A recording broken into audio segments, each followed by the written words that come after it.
Hey, gang. So I am very much intrigued with this Jess Hilarious, Lauren LaRosa Breakfast Club, in the work environment and just how tricky navigating these spaces can be. And I want to start off by saying that I don't think for all intents and purposes, I am not blaming anybody. I don't think that there's a person that is more right, more correct, or anything like that. This is not a matter of throwing a stone and making anybody feel bad because I think that they're all, toggling with whatever challenges comes with being public figures, being in a corporate space, but also being a part of entertainment and integrating like social media, reality, and workplace. And it gets really, really complicated. So I want to be gentle in that respect. And I want to acknowledge that first and foremost, I understand how Jess feels. I definitely, again, I want to extend empathy to her. I will say that I'm going to be a bit critical of her, and it kind of goes back to that conversation that we were having about victimhood and fasting. So it's a two-part thing, and I'm gonna try my best to do this quickly because I definitely need to get back to work. But one of the things that I'm learning about myself and that I've learned in class and I pay attention as far as like biblical teachings and what the scripture will teach you, right? So it's going to be some overlap. So bear with me a little bit when I'm going through this. So to start, the victimhood and fasting concept is embodying this and really paying attention to your own vulnerabilities, because sometimes when you feel victimized, sometimes it's just a feeling. Sometimes you are the villain in your own story. And the reason that I'm so invested in understanding this perspective of where I am vulnerable and where I see myself sitting in victimhood mentality or a victim like seat is because I recognize what it means to feel a threat or feel pressed about something. And I say this again with love and respect to Jess, because this is going to kind of lean into that space. So, one of the things that we underestimate is the perception of emotional danger. And I say that because when your body responds to, say, embarrassment or being made fun of or anything like that, chemically, it is literally the same thing as if someone jumped out at you or tried to attack you. And I hope that this makes sense, right? So when you have that sudden flutter in your chest and you get scared or you don't know what's going to happen, your body does not necessarily distinguish what's happening.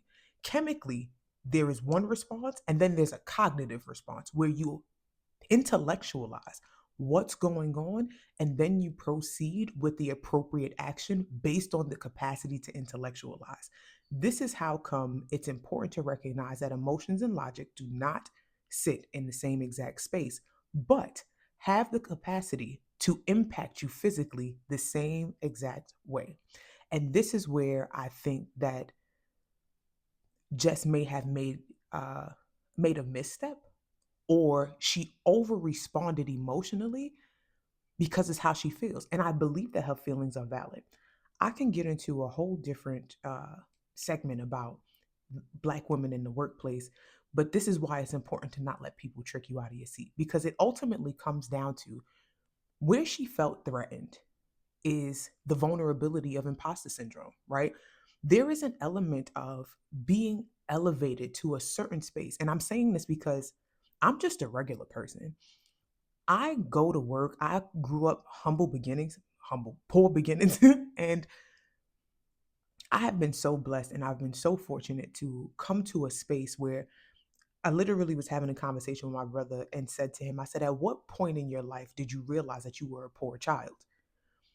And I said that because when we get to these spaces of being in our 30s and so on, this is how come there are folks that celebrate their ability to pay their bills and things like that, because we have not recognized or given room to the folks that have made a transition from being poor to being middle class. Now, I want you to consider what it's like to be poor, may not realize that you were actually poor, and then be propped up to be an influencer, a celebrity, that you are now wealthy. So you are having to unlearn all of the poor things or poor mindsets that you've developed in your early years. And now you have to embrace this level of professionalism, whether you're in a corporate space. You have to navigate social media if you're in a public or influencer space. And we discount the reality of they are just people. And this is how come I say I empathize with Jess, because I don't know nothing about her personally, but we recognize that she is somebody that is self-made, and she doesn't come from a necessarily privileged background. She grew up in BMore, right? And even if you're doing well in BMore, there is still an association, with everyone else, that people from Baltimore behave in a certain sort of way, that they are of a certain sort of character, and so on. So she's going into the world dealing with those prejudices, dealing with those stereotypes, and she has to navigate that. And what I really felt for her for was that she specifically said that there's things that are said about me and I don't feel like anyone is defending me. And this is where vulnerability and what you fill your brain up with becomes important. Remember the last video where I mentioned that, hey, you know how bodybuilders have a certain physique, calisthenics, certain physique, athletes, certain physique? You have to be very intentional about what you fill your brain with, because you have no idea what vulnerabilities you're not dealing with that will make you a villain in someone's story. And I think that, and sometimes you're just a villain in your own story. Sometimes you're not subject to anything. Sometimes the people around you aren't bad to you. But in your brain, if you're struggling with, do I belong here? Am I really good at this? Did I really earn this? Did I just get lucky? And you have people, fan or foe, right? Because the fans tell you that you're great, that you're this, that you're that, and you are not open or considerate of criticisms anymore. And foes only tell you that you're bad. And your fans tell you that your foes have nothing of value to give to you. But in all actuality, a hater might have a good point. And I'm not saying that they're not a hater. I'm saying that you should not knock the messenger if you don't have the capacity to just hear the message and weigh it out for what it may be worth. Because sometimes you're going to get the message that you need in forms that you do not like. We're not going to sit here and pretend that we do not learn lessons in uncomfortable ways. And this is why you should not let a fan or a foe trick you out of your spot. And what happened to Jess today and last night on her live is the bubbling up of all of the suppressed feelings and no one else's ability to recognize what it is that she's dealing with and what it is like to navigate going from one space to the next space, elevating yourself and actually doing it kind of by yourself and not really sure if anybody knows, and not being comfortable enough to articulate, like, hey, sometimes I feel like I'm not good enough. Sometimes I feel like maybe I don't belong here. And these are even moments that things go well. I'm telling you, I'm guilty of it. Well, I say, God, are you sure that this is for me? And it happens so often.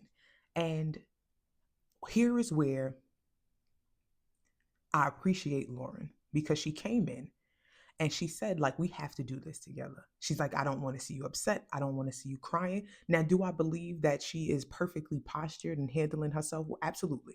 There is no part of me that does not recognize that she's absolutely assimilated to the moment and decided to be the elevated thinker and the safe space in perception of the people, because there's no point in both of them now falling to this narrative of what we call the angry Black girl.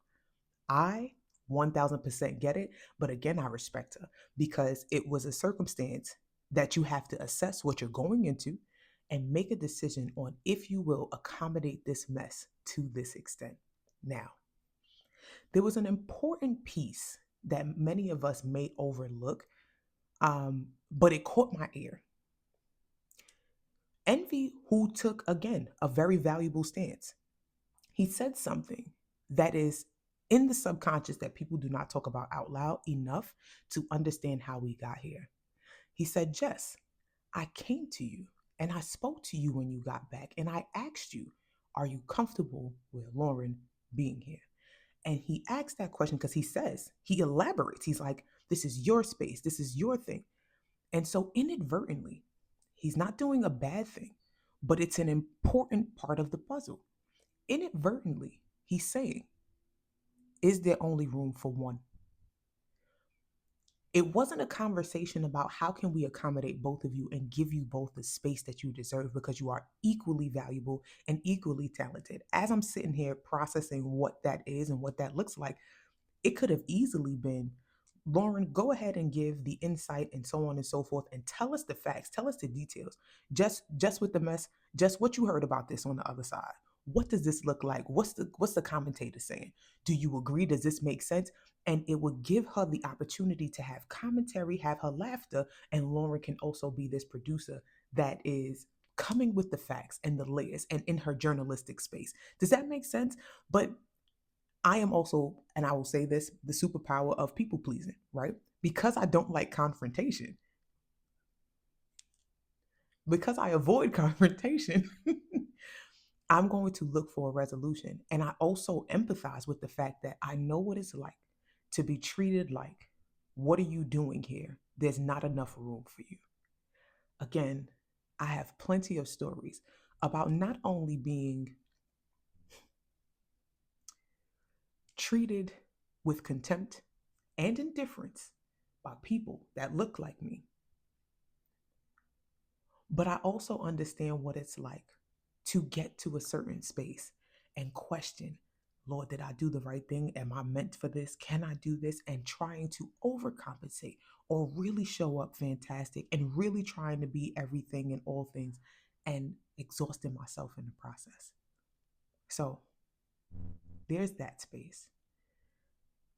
We go a step further. And another part of the dialogue is that Jess kept saying, I brought you here, and people are looking at me like I'm a villain. What Jess is not paying attention to internally is that's a thought that you have of yourself. Nobody said that you had any other issues or whatever the case, even if it's a comment inside of the comment sections of the YouTube channels or anything like that. Even if people are actually saying that, there is a reality that you do perceive that this is someone that's coming in to take your spot, push you out the way. Going back to MV's subliminal comment, there's not enough room for the two of you. Or at least you guys haven't thought about how we can better integrate. And this is the point that Jess was making. She was like, yo, why does she have to do Lauren with the latest? And it essentially washes out Jess with the mess. But we gotta talk about Jess very much did start to speak to her inappropriately. I caught that, like, oh, hush, Lauren. And Jess elaborated on that. She was like, you're talkative. You take up a lot of space. But so is Charlemagne. And you don't have that same venom for Charlemagne. But the difference is that when it was just you and Charlemagne, people were propping you up and telling you how great you were. When it was you, Charlemagne, and Lauren, you now feel like you are diminished because she's there. And that's not actually true. That's a perception. And hear me when I tell you, perception is valid when reputation is a key component of your earning. So I think that this is the other part where she feels like her lifestyle is compromised. So are we understanding the emotional threat becomes more and more prominent when she starts to visualize that if people see me this way, then who's going to call me? Who's going to book me? Well, if this don't work, then what about this? And if that don't work out, it's this one going to invite me to this place. Because again, you're leaning into the perception of people. And now you're thinking about your entire lifestyle being jeopardized on the basis that this other girl showed up. If she wasn't here, I wouldn't have this problem. But in all actuality, she is the weight on the problem that you already had and wasn't dealing with. All of the praise of how funny you are and that you were such a valuable asset to the Breakfast Club because they needed that balance, they needed that woman back.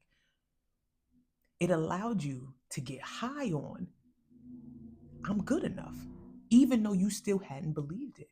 And I think that that's okay.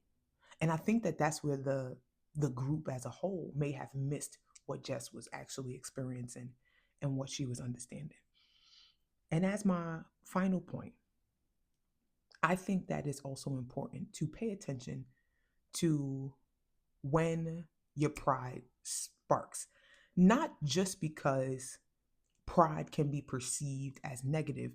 But I am a person that believes that pride is the precursor to aggression when anger is present.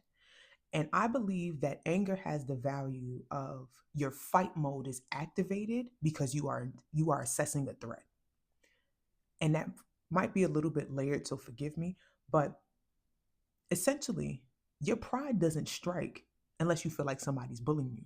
So before I decide to lose it or go crazy or act out in an aggressive manner, I may say something slick to you because I want you to act like you're mad. You understand? But I'm only doing that because why? There is the perception of a threat. My fight or flight is activated, but because I'm acting proud and I feel like I'm defending myself, I'm not being logical anymore. I'm trying to survive this moment. And in essence, you have engaged in something without any kind of cognitive correlation, and you're just acting out. Is this an emotional thing, or is this actually happening in real time? And I think that this is an element of the female women in the workplace. We go through a lot of different things.